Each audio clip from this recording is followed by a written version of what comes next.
Good evening, ladies and gentlemen. Let's get started. First of all, let me thank you for stepping apart from the busy affairs of the world to take a moment to reflect on our great city. This is the second occasion that I've had to address the state of our city, and I think it's fair to say that between last year and now, what I've learned in the course of this year would be a factor of 10, maybe 100, in terms of the dimensions of my job, my responsibilities, and the city of Lakewood. I wish to thank the Masonic Lodge for hosting us this evening, and I would particularly want to thank representatives from New Life Church who are loaning us this technology and their technicians. I would also like to recognize my fellow colleagues in government who have joined us here this evening. Representing Congressman Dennis Kucinich's Michael Patterson. Michael, where are you? In the back.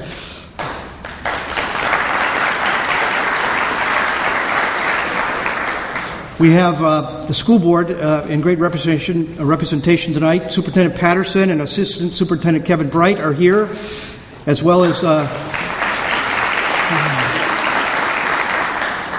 school board members Ed Favor, Betsy Shaughnessy, Emma Petrie Barcelona, and Tom Einhaus. We thank you for joining us as well. Judge Carroll is here tonight, and let me tell you, I have grown to appreciate the critical role that the courts play in all the work we do here in Lakewood. All the hard work that City Council endeavors to do and all that we try to do on the executive branch side would be diminished without the strong enforcement arm that Judge Carroll and his court bring to Lakewood. So, Judge, thank you for being here tonight. Now, City Council is here. They're all here.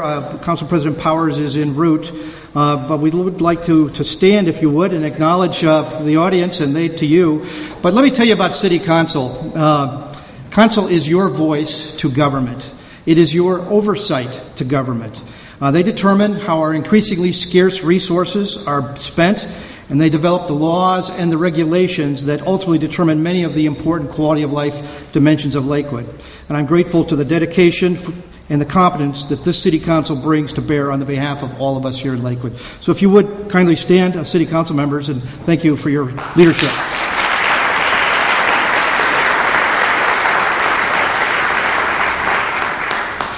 Lastly, I'd like to ask that the chiefs and directors stand who are among us tonight. Some over here, if you would. Now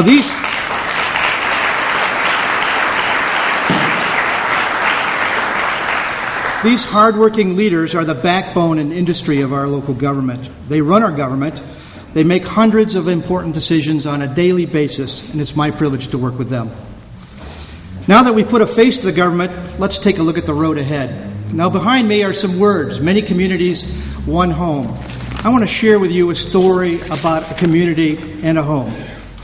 Last Thursday, I had the opportunity to welcome Ruck Rai and his wife, Leela, and their about 2-year-old son, Amish, to their new home on Hopkins Avenue. Now, this home was vacant for 2 years. It was in foreclosure. The county land bank took control of it before it began to slide over the abyss into deterioration. Now, this all took place with support of local government to facilitate this complicated transaction. Now, the land bank was able to restore this house, and they transitioned control of this house to a refugee settlement organization called International Services Center, one of 6 in our region that support refugees. Now, Rook Ree's journey to Lakewood started in his home in Bhutan. It included an 18-year stay in a refugee camp in Nepal.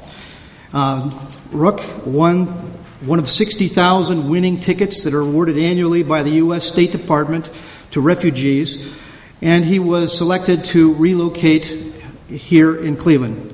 So 2 years ago, they arrived in a very, very cramped apartment in Cleveland, and soon they will be moving into this house on Hopkins Avenue. And you can't imagine the sense of space and joy that this young family has. Now, the story doesn't end there. Living next to Rook is Joe Pandoli. Now, Joe and I grew up together. We attended McKinley School and Horace Mann and Lakewood High School together. In fact, I remember Joe was a very hard-throwing, fairly accurate pitcher. And I was one of his catchers. And I still remember to this day the sting in my palm if I didn't catch his hard balls just right. Now, Joe's wife, in fact, immigrated to the United States from Peru. Now, across the street from Rook, in his new house on Hopkins, is Anna. Now, Anna moved here from Eastern Europe, and she still speaks with a European accent, a heavy Eastern European accent, and she's lived in Hopkins for about 30 years. Now, just adjacent to Anna, and down a few houses, still across the street from Rook's new home, is Rolland. Now, Rolland works at Ennis Court. Now, Ennis Court is where my father, Bill Summers, who is with me tonight in the audience, 88 years old, is residing in Ennis Court. And in fact, he raised his family in Lakewood, moved to Vermilion as an empty nester, and now lives once again in Lakewood. Now, my dad has many tools. Now, Rolland, who works at Ennis Court, saw me carrying a bucket of these tools into Rook's house, and I donated these tools to Rook. So these tools have gone from Lakewood to Vermilion, back to Lakewood, and now are in the hands of Rook. And I mention all this because each of these characters in my story has a very unique path and a very unique community. But we all share one hometown, and that's Lakewood. So here's a picture of Rook. Rook is on the right. Amish, his son, is standing in the front. Leela, his wife, is second from the left. And there you see the bucket of tools. So our journeys are different. Our expectations and our support in our communities are different. And many different paths, in fact, got us here. But we do share 5.5 square miles. We share many common spaces that are dear to us. And we share more than we begin to know. And in ways that we don't even begin to understand, we're connected to one another.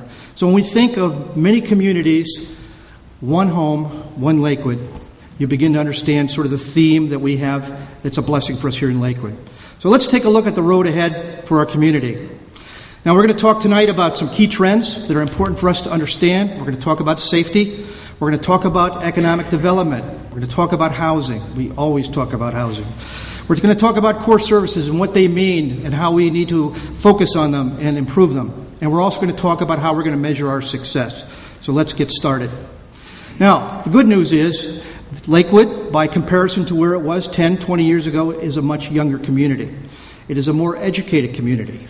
But in many respects, it's also a poorer community. We need to understand all of these dimensions and how they interplay with each other.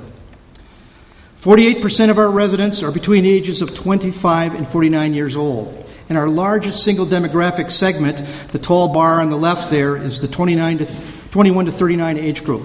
And they bring an enormous amount of energy and perhaps different expectations of what their community looks like. Now, the median household income in Lakewood is $43,154, up slightly from 10 years ago, slightly better than the county, which is good news. But it's important for us to acknowledge that Lakewood has always been, and very likely will always be, the quintessential middle-class community. And we think that's a great strength, but we all know this is a time where the middle class is under enormous amounts of pressure, not only here, worldwide, and perhaps, or nationwide and worldwide. Now, 46% of Lakewood's residents have higher educational degrees, starting with an associate's degree. 39%, in fact, have a bachelor's degree or a master's degree, substantially higher than the county and substantially higher than the nation on average. Now, we know the nation's coming off a pretty rough decade. Lakewood has a 6% increase in poverty level over the last 10 years, so it's clear to say that a rising tide has not lifted all ships. And there you see on this graph, in 2000, 8.9% of our population was at or below the poverty level. And in 2010, we look at roughly 15%. Wake up each morning at that level. And that means a lot to us. And we've got a lot to understand about what that means to our community and what our obligation and what our role is. And mind you, this is at a time when, at every level, we're looking at increased scarcity at all types of enterprises, both public and private. Now, we can say with confidence that Lakewood residents faced increased economic needs and pressure. We see a growth in mental health support requirements. It's a reflection of about 30 years worth of movement on the part of the state of Ohio on adult mental health issues and how they've transitioned it into neighborhoods like ours and how they've basically chosen to support or not support these folks who are here in our community. We've got a lot to understand and a lot to do to support these residents as well. Now, we also have many homes in crisis, and I mean crisis. These are homes that basically don't have enough food today, and very likely may be homeless tomorrow. And we are seeing folks that used to be volunteers to support folks in need are now themselves in need. And we have to figure a way to understand how we can support these homes as well. It's important for Lakewood to acknowledge and not deny some of the adverse trends that face us, but also recognize the significant strengths that in fact leverage us to overcome these.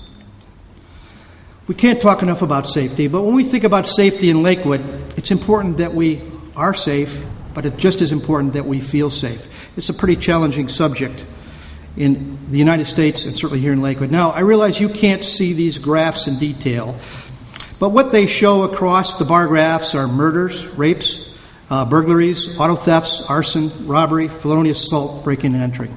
Those are all things that we focus on a daily basis. We have an excellent public safety force, and they work hard to protect us. In fact, the good news is, on average, statistics tell us that we are holding our own. Auto thefts are down from 2007. Robberies are down from 2006. And in fact, breaking and entering is down, although we've had a rash that makes us remind us how vulnerable we are. So statistics are one thing, and they show that, in fact, we are holding our own with the muscle we have, but they tell us that not for a second can we let our guard down. Now, these graphs show two elements, gun crimes at the top and crimes of violence at the bottom. They show dropping. That's good. But I think it's important to remind ourselves that common sense has to be our watchword as well. Each of us has to take our game up. Public safety forces play a role, but we do too. We have to role to work together, businesses, community, and individuals. Now, fortunately, when we talk about that role in Lakewood, what we have is an advantage, and I think working with council, we're going to be very challenged to try and maintain this strength, though I think we're all determined to do so. But we have a full range of police services. Community policing is an important dimension of the soft, smoldering issues that emerge perhaps later on. We have our full narcotics investigation. And I have to tell you that one of the things I've learned this past year is that at the root of almost 80 or 90% of our crime is a drug or alcohol dimension to it. So narcotics investigation is an important part of our defensive strategy. We work with our West Shore communities, and when things really get out of hand, we have a full-service SWAT team that can come in and protect our community and take care of business. We have a detective unit, full service, both a juvenile unit and an adult unit. I got to tell you, it's a rare situation that Lakewood doesn't catch its perpetrator. Sometimes it takes us a while, but the fact of the matter is, you commit a crime in Lakewood, you're going to get caught. And overwhelming evidence supports that. And part of our role is to make sure everybody who needs to hear that hears it. Of course, the heart and soul of police in a community like ours is our patrol unit. A speed of response, strength of response, trained response, backed by technology, backed by fellow officers, and backed by citizens who are, in fact, their eyes and ears in our community are all dimensions that make us safe. Our challenge is not our strategies. I think we're doing an excellent job focusing on the things that matter there. Our challenge, in light of some of the financial pressures we have, is to maintain the strength. But we're determined to do just that. Now, when we talk about economic development, it's an important conversation for three reasons. One, we need to create the capacity to invest in our future. And this is how we do that. The second thing is successful economic development, particularly in the commercial corridor, takes pressure off the household in terms of supporting financial services. And the last thing about commercial development is that it brings amenities, goods and services that we need in our community. And in Lakewood, one of the things that we know is desirable is the notion that we can walk to get these goods and services. So having them in our back door on our major streets, Detroit and Madison, is an important element of our quality of life and our financial viability. Now, this year alone, we're looking at over $20 million of investment in our commercial corridor. That includes CVS. It includes several businesses that have moved here. It includes the movement of McDonald's and other dimensions that are going to be spending a lot of money here in our town.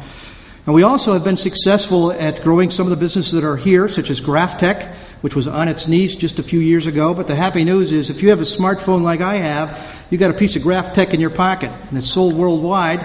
They hired 70 people last year, and they're looking to hire 40 more this year. And they are one of the highest tech companies in terms of hard product dimension in the world, and they're very successful, very profitable, and they're right here in Lakewood. We've successfully attracted Newry Company, which is a commercial product design firm from Westlake into the Bailey building. They brought 30 jobs.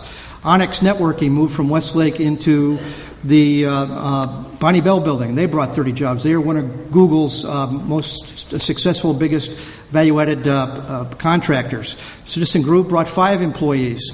They have successfully built a digital platform to help music students audition to music schools across the country. We've had 3 companies that are good examples of moving from the house to the storefront. KB Confections is about to move into the empty greenhouse across from St. Ed's. Paisley Monkey has made 2 moves. They've been successful and outgrown from house to storefront and to second storefront, and La Bella Cupcakes mirrors that pattern up on Madison. Storefront renovation dollars, which allow us to leverage grant dollars to make sure we support the aesthetic side of how we look, helps us. In 2011, we leveraged $180,000 in public grants with $550,000 of private money to ensure the success of these companies. But we know that in order to be successful, it's not going to be the Fortune 100, Fortune 500, or Fortune 5000 company that's going to be here. It's going to be the Inc. Startup company that's going to be the hallmark of our region, and certainly that's true in Lakewood. So we're working with these new companies, people who have an idea, a lot of industry and energy, helping them to understand how they can start this business. The University of Akron is a key part of that conversation and a key supporter, and there's more to come. Now, there isn't an hour, a minute that we don't think about housing. And the reason in housing is in Lakewood, 2 dimensions. One, we know we're coming off probably one of the most rugged housing eras since 1932. And we also know that in Lakewood, if we're going to attract and retain folks who are going to be good neighbors, we need to make sure that we have households that they choose to live with. And the exciting thing is, and one of the challenging things is, 50% of our houses are approaching the 100-year mark. So we've got a big challenge to position our homes, our city of homes, for the end of the 21st century, for the next century. And it's not just about decent, safe housing. It's about making sure we make the transition to an appropriate house going forward. And that's a big conversation. In fact, we have 32,000 housing units. Now, as we bore down on housing, we used to think there were 28,000 of them. Actually, we found the number is really 32,000. That's important for us to understand that. And the other key dimension is we're going on offense. Historically, our housing culture has been complaint-driven. And in a normal time, that was a reasonable strategy. But in housing issues, these are not normal times. So we've got to create focus, and we've got to take our game to the neighborhoods to protect our neighborhoods and get our houses ready for their second century. Now, we won't do that alone. We will do that with partnerships listed here: Lakewood Alive, Cleveland Housing Network, the Land Bank, County Department of Development, Habitat for Humanity, Neighborhood Housing Services, and community banks like First Federal of Lakewood. Now, our job in the government side is to enforce the existing codes. The other teammates will do the rest of the job, which is to connect residents to resources. It isn't good enough that we cite them. What's important is that we get the house fixed. Now, you've got on your seat this map. Now, it's a complicated map, and it's very shrunken down. I want to call your attention to a couple things. One, green means meets requirements. Blue means almost meets. Level 3, which is yellow, means we've got some serious external repairs. And 4 means, whoa, what's going on with this house? Now, we stood in front of almost 13,000 one- and two-family houses starting last summer, finishing up in Ward 4 about a month ago. And we rated every house in Lakewood 1 through 4. Now, the purpose was, and the scale of the size of the job we have in Lakewood, we had to create focus. We had to focus on things that really matter. We had to narrow down our work. And here's what we were able to achieve. 85% of our housing stock is a 1 or 2. That's exciting, good news, particularly in the bruising, battered housing market that we're in. That means 14% of our housing stock needs attention. And our goal in 2012 is to get that 14% cut in half to 7%, and we're going to do it. Now, we're going to do it one neighborhood at a time. We're going to start with a controlled section. We're going to get to know the issues. We're going to understand the dimensions of not only the citations, but also the rectification and the nature of the capacity of that household to fix the house. We're going to be working together with all the partners I mentioned before to circle back and help these householders find the resources they need. And it could be as simple as if you're a neighbor and you need somebody in your neighborhood that maybe needs to hang a gutter and you can do it. You may want to think of a way to do it. It may be an 80-year-old resident who just need some landscaping, and maybe you're in a position to help. The point is, we may all have a role here to help these folks take their game up. The other key dimension to partnerships, particularly in Lakewood, is our landlord conversation. The fact is, we have 1,500 landlords in the 1 and 2 family world. Now, we developed a comprehensive landlord manual. We need these landlords to be successful. In this manual, we gave them a ton of useful information. We gave them discounted services on tenant screening, and we wanted them to understand the legal dimensions of their responsibility, and we certainly wanted them to understand our community expectations as well. Thus far, 800 of the 1,500 have attended a 2-hour session at City Hall. We have another one in April, and it's just about full too. Usually we have about 200 attending these. Probably the last 300 or 400 landlords we're going to have to go out and grab by the collar and have them see what we see. But we want them to be successful, but we also want them to know that we're on their team. We also expect them to do their job as landlords. A lot of these folks were flippers. They actually were investors, had no interest or desire in being a landlord in the housing squeeze, found themselves such, and have not prepared themselves appropriately. And our job is to get them to take their game up as well. Now, when we talk about core services, it's really what things that are unique to local government. And let's take a quick look at what they are. But before we do that, let's just talk a quick moment of why core services and their pressure are important to us. And it's because we're under a period of enormous financial pressure. We are looking at property tax reappraisals this year. Happens once every 3 years in Cuyahoga County. And we're braced for a diminished source of property tax approval. It's a big conversation for our colleagues on the school board. We work with their folks on what their forecasts are. They think it's somewhere between 7% roughly decrease. We're thinking 10. We hope they're right. We hope we're wrong. We hope we're actually both wrong, and that the number's better than that. But it has a significant impact on financing education in Lakewood and local government. The federal government, we know, is under pressure as well, and they are reducing block grant money to cities like Lakewood. And the state government, for a variety of reasons, has taken a big whack at their traditional support to local government. It reduces Lakewood's portion by $1.6 million per year. And in January of next year, we're looking at the elimination of the estate tax, which will reduce further revenues in Lakewood of about $1 million more per year. So you can see we look at a world that's going to have less, and so how we deliver these important services to you with less is a major challenge in a part of our world on a daily basis. So what services are we talking about? Well, we field about 27,000 police, fire, and EMS calls a year, and each one of those calls triggers an action and a result. We want to protect and make more valuable 75 acres of parks. We have 28 million pounds of refuse and recycling that we have to collect. We have 2.3 billion gallons of stormwater that comes at us. We have 1.5 billion gallons of sewage that we have to treat. We have 28,000 tax returns we have to process. 93 miles of streets that we have to preserve and protect. We have 120 miles of water mains, 166 miles of sewers, 17,000 structures, and more at-risk citizens to serve than ever before. So when we talk about core services, we're designing services that will protect these assets and handle these challenges and trends to us with less than we've ever had before, and we're determined to do it. Now, it's appropriate that we tee up for our community conversation one of the most interesting and challenging subjects, and that's healthcare delivery in the United States going forward. Just this very day, in front of the Supreme Court of the United States, a major federal legislation was being considered, its ramifications, and that's part of the story of what we have to consider here in Lakewood. But I think the more important story is the technology that's used in medicine today. Now, Lakewood is the proud owner of a 100-year-old community hospital designed to serve medical services in an entirely different time and place. Now, we are partnered with one of the greatest healthcare providers in the world, the Cleveland Clinic, and we are working closely with them to understand the implications of repositioning this hospital for its second century. And we believe the clinic is committed to working with us to do so, but we think this is a very lively, thoughtful conversation, and as citizen owners of this hospital, we've all got a role there too. So we're going to be meeting on this subject. It's a complicated one. It has many, many dimensions to it, and we're going to have to sort all this out and make some big decisions going forward. But we start tonight by putting this on our agenda, and in 2012 and beyond, we're going to be considering all the ramifications, and we're going to make some great decisions there. Now, we have a Gold Coast that was built in the 50s and 60s. It's about 50 years old. It needs an upgrade as well. It's reaching a point where reinvestment's appropriate there.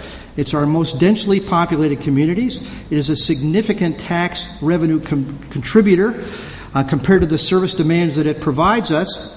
And we need to work closely with the owners of these facilities and the residents to understand how we can make sure they prosper as well.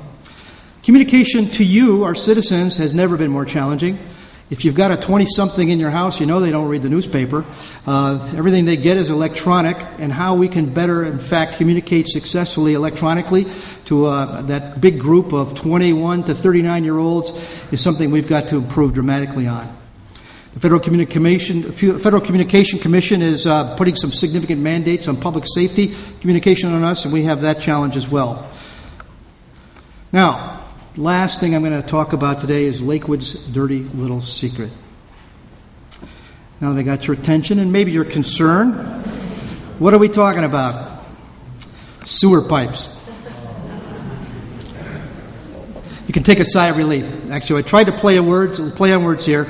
Obviously, dirty deals with sewer issues. The secret actually deals with the question that, and this may surprise you, 100 years ago when our homes were being built, contractors often took shortcuts. Now, I know that's a surprise. And in fact, it was a very unregulated industry. So what happened in many of our homes is they started to run a stormwater pipe out of the house, which is gutter water from your roof, and a sanitary pipe. They would either connect them incorrectly to the first one they found, they would combine them into one, or they wouldn't connect them at all, or in fact, they did sometimes connect them correctly. And that's a big deal for us, because when we talk about complying with the Clean Water Act of the 70s, we have to start at the household level to understand the ramifications of how we're going to solve this problem. Nobody benefits more than clean water than the city of Lakewood.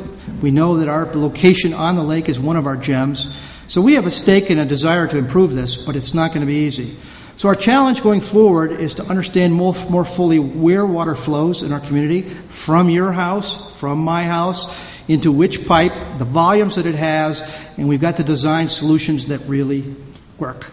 And that's the subject that's before us today. In Public Works, we have some excellent advisors, but it's a big challenge. And we're going to be talking a lot about this subject over the next several years as we begin to understand the implications. So stay tuned on that one.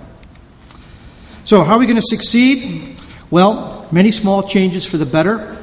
Our tools, direct observations, common sense, and operator experience.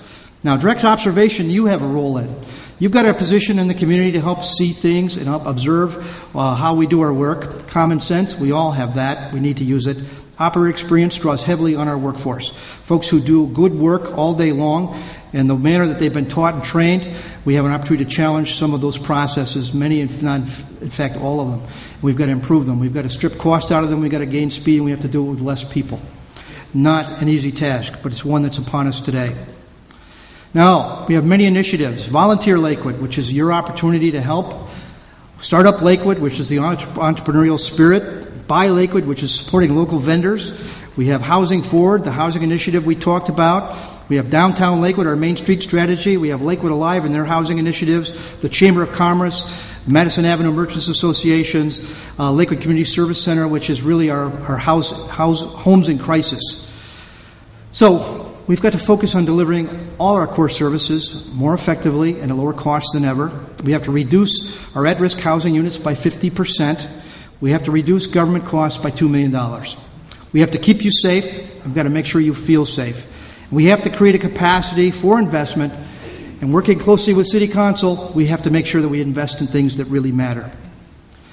So when we talk about many communities, we think about Ruck traveling from Bhutan and Nepal. We think of Joe Pandoli growing up here, staying here. We think of the tools that have moved throughout Lakewood to Vermilion and back to Ruck's house. And we think of your story and your community. But one thing is, let's remind ourselves that by working together and living together, we in fact can overcome all these challenges and create the one Lakewood that we desire.